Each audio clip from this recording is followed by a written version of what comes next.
On the good side naman, ito guys, yung sinasabi nating prosperity, blessings, pagpapala, no?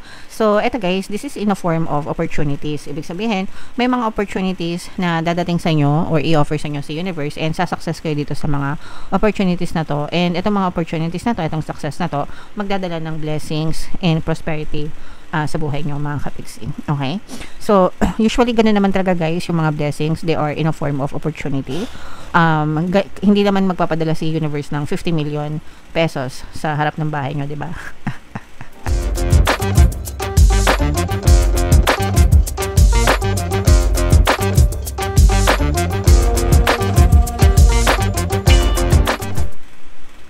Hello guys, hello Sagittarius, welcome back to Pinoy Pixie Tarot. Ang pamagat ng episode natin for tonight is New Moon Kapalaran para ngayong September to October para sa Sagittarius, Sun, Moon, Rising Sign, and Venus.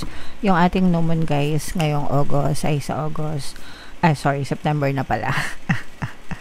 September 21 guys, and then sa October naman ay sa October 21 mga kapiksi. So, ang reading na to ay para sa period na yan. And, meron na tayong 2026 kapalaran. Pick a card version, guys. Kung di nyo pa napapanood, panoorin nyo na.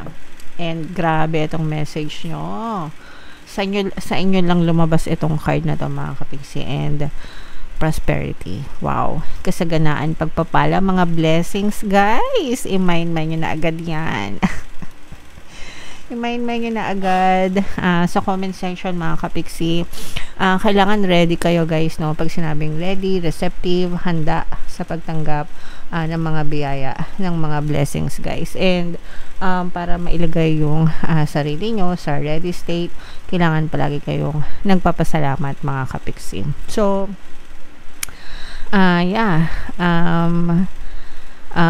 palagi mag-affirm for prosperity mga kapiksi. Money come to me. Palagi ako may pera, palagi ako nagkakapera. I'm the king of abundance, I'm the queen of abundance mga kapiksi. Alright, sabihin nyo lang yan palagi guys. So, attune to the moon, get or give a massage, healthy body, healthy mind, and likewise guys, healthy mind, healthy body din. Palagi magkasama yan mga kapiksi. So, kailangan inaalagaan natin yung kalusugan natin at saka yung pag-iisip natin mga kapiksi, yung pattern of thoughts natin. Additional meaning nitong card na to guys, you will soon be able to afford the thing you're dreaming of. So, kayang-kaya nyo na guys na mabili ang mga bagay-bagay na gusto nyong bilhin sa buhay nyo mga kapiksi. Yung tipong hindi na masyadong titingin sa price tag, or pag nakita nyo yung price tag, hindi na kayo masyadong manghihinayang mga kapiksi. Kasi kayang-kaya nyo na siyang bilhin. Kumbaga afford nyo na. Getting clear on what you value most will help you find peace. So, may mga minsan guys, may mga bagay na kahit hindi material na bagay, no? As long as meron tayo nun, masaya na tayo, mapayapa na tayo.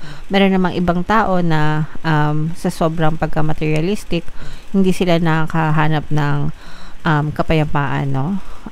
Parang ganun. So, you get what I mean mga kapiksi.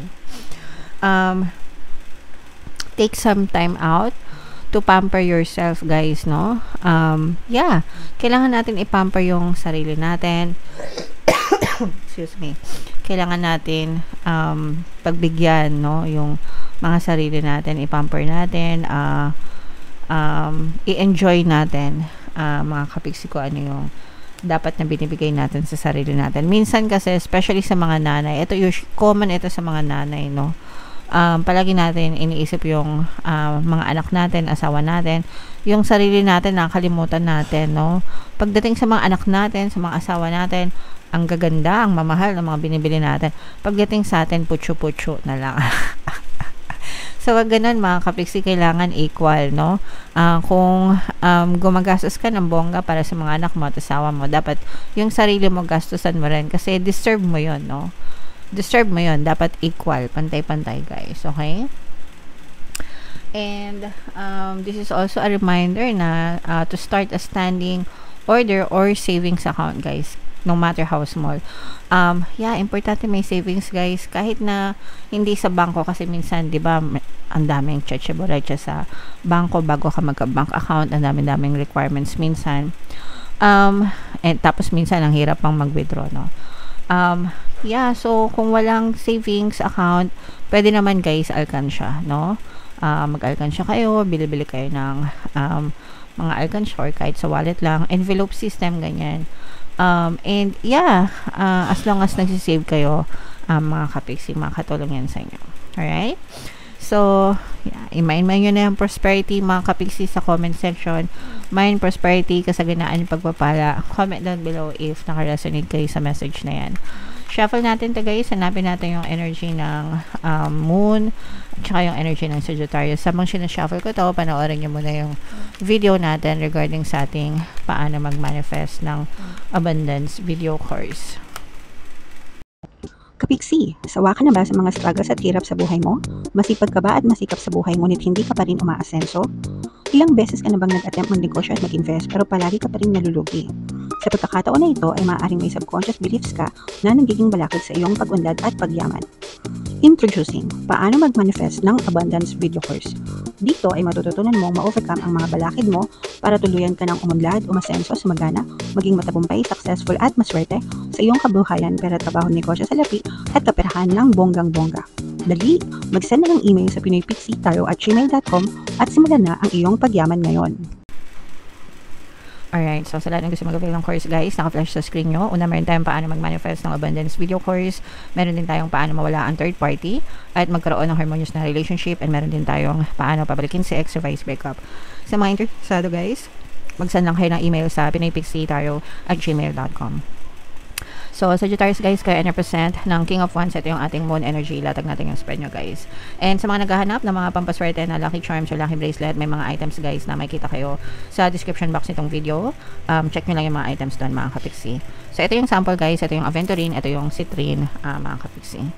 So, ito guys, this is both negative and positive. Unahin muna natin yung negative, mga kapiksi, no? Meron ditong presence ng air sign, Aquarius, Gemini, Libra, at saka water sign, Cancer, Pisces, Scorpio. For some of you, maaring sorry. Excuse me guys. Minsan kasi biglang nangangati yung lalamunan ko. So, yeah. So, pag sunod-sunod kasi minsan yung pag-video ko, kaya gano'n nangangati yung lalamunan ko. Sa pasensya na kayo. So, dito guys, nakikita natin na for some of you, mag-ingat kayo kasi this is betrayal issue, mga kapiksi. Okay? Especially pagdating sa relationship guys, this is a third party situationship sa case nyo, mga kapiksi. Although, hindi naman lahat guys, no? Pero for some of you, this is a clear third party issue, kaya lumalabas yung energy ng betrayal. Actually, ito guys, nakikita natin na paulit-ulit itong nangyayari sa inyo, no? So, pwedeng nahuli mo yung person mo, may kabit or may stress, tapos mawawala, tapos babalik na naman. Yung mga ganon, yung parang in short, pwedeng playboy or playgirl yung jowa nyo. Ibig sabihin, sanay sila na mambabae or manlalaki. Depende sa gender nila, mga kapiksi. And it's a habit, it's a pattern na paulit-ulit nangyayari, guys. And minsan, yung iba sa inyo, parang it's either sanay na, tanggap nyo na ganon sila. And parang yung suffering nandun, mga kapiksi. Hindi natatapos yung suffering nyo hanggang nakukonsente etong person na to, mga kapiksi. So, syempre guys, kayo lang yung makakapag-desisyon dyan. Merong iba na ayaw nila ng ganun. So, they put an end. Meron namang iba na, like I said, tinotolerate. Ito, nandun kayo sa tolerate, mga kapiksi. So, yeah, depende sa inyo guys. Bala kayo kung gusto nyo i-tolerate or putulan yung connection nyo dyan sa person na yan. Okay? On the good side naman, ito guys, yung sinasabi nating prosperity, blessings, pagpapala, no? So, ito guys, this is in a form of opportunities. Ibig sabihin, may mga opportunities na dadating sa inyo or i-offer sa inyo sa universe and sasuccess kayo dito sa mga opportunities na to. And itong mga opportunities na to, itong success na to, magdadala ng blessings and prosperity sa buhay nyo, mga kapiksi. Okay? So, usually, ganun naman talaga, guys, yung mga blessings, they are in a form of opportunity. Hindi naman magpapadala si universe ng 50 million pesos sa harap ng bahay nyo, di ba? Hindi ganon. So, usually, it's an opportunity. Malay mo, magkaroon ka ng contract sa DPWH, di ba? So, yeah. But, yeah. That's sarcasm, mga kapiksi. Pero, yun.